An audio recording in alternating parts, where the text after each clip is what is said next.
some questions and asks me. What's the running weight of your truck with tools and parts? The running weight of my truck. I don't know if I'm allowed to say this on camera. I'll tell you guys, but you got to keep it a secret. Don't be ratting me out. I'm actually not overweight, surprisingly. Everybody probably thinks I am. I roll the scales regularly. I go over them all the time. I've never been pulled in, other than when I went through the unloaded side once because there was a huge line of trucks. I just rolled through, then they flagged me down. That's besides the point. Don't break the law. Be a law-abiding citizen. Be a good boy. Don't need any more problems. You fix problems every day. Don't make more for yourself. My weight of my truck.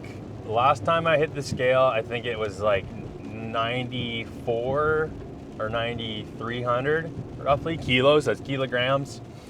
And for you Americans and whatever bald eagle units, whatever freedom units you guys use, that's like, I think it's around 20,000 pounds or so. I think it's like, whatever. You guys will throw the conversion up for them. Or you guys can Google it, but you guys are lazy. That's why you're sitting on YouTube all day. So we'll put it up for you. Get to work.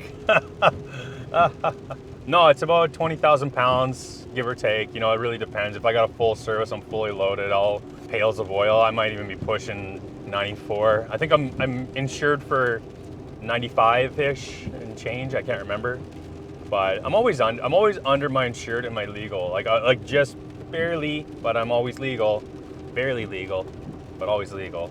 I haven't got any overweight tickets ever. So I know some guys, they got this same similar truck setup. Someone was asking about the body of my service bed. It's a Wilcox brand. I got through well, I bought the truck used, and it's my truck. So if you think I'm gonna go, my boss is gonna take my truck away because they go out of business. Well, I hope not, because I'm the boss. So one of the comments was about that. I'll address that now. I don't plan on shutting down anytime soon, so hopefully I'll be in this truck for a while. Yeah, actually, yeah. So anyways, my service body's a Wilcox brand. It's all right. I don't mind it. It's got a couple things here and there I wish was a little better. The cabinets are a little skinny on the, yeah, whatever. That's all minor stuff. That's like really nitpicky things, right? But we're really nitpicky people, mechanics, I feel like, you know. I really like the Brutus body actually on the Tekamo truck. I like the Brutus body. I don't like the crane on it. It's too small for me. If you're shopping for a service truck, you're looking for a body or something like that. Like on the smaller trucks, if you can get an aluminum body, it really helps with weight. So, you know, Wilcox makes this body in a steel version, and I got a couple buddies that have it. They got the similar extended cab with this body in steel, and they're pretty well overweight. They're almost at their capacity empty. Like they put the crane on, you got your steel service body, and you're pretty much pushing your max. Like, and being aluminum, you got an aluminum body and all that. That really kind of helps with the weight. I think disadvantages, like aluminum's kind of soft, so if you hit it on something and you're kind of reckless, then it's not as easy to fix, I guess, or it'll bend a little easier. You're real hard and you got all your limit switches on your crane bypassed, like nobody does that though.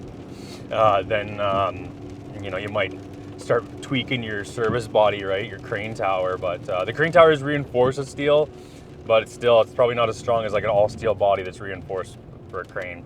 I think if you're on a bigger truck, it's just better to go with a steel body. It's a little more durable.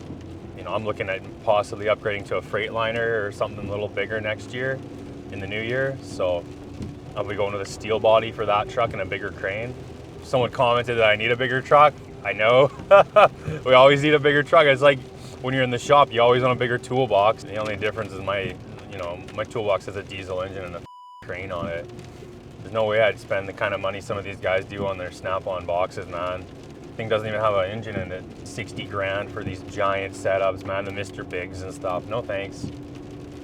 I mean, if Snap-on wants to give us one, sure. But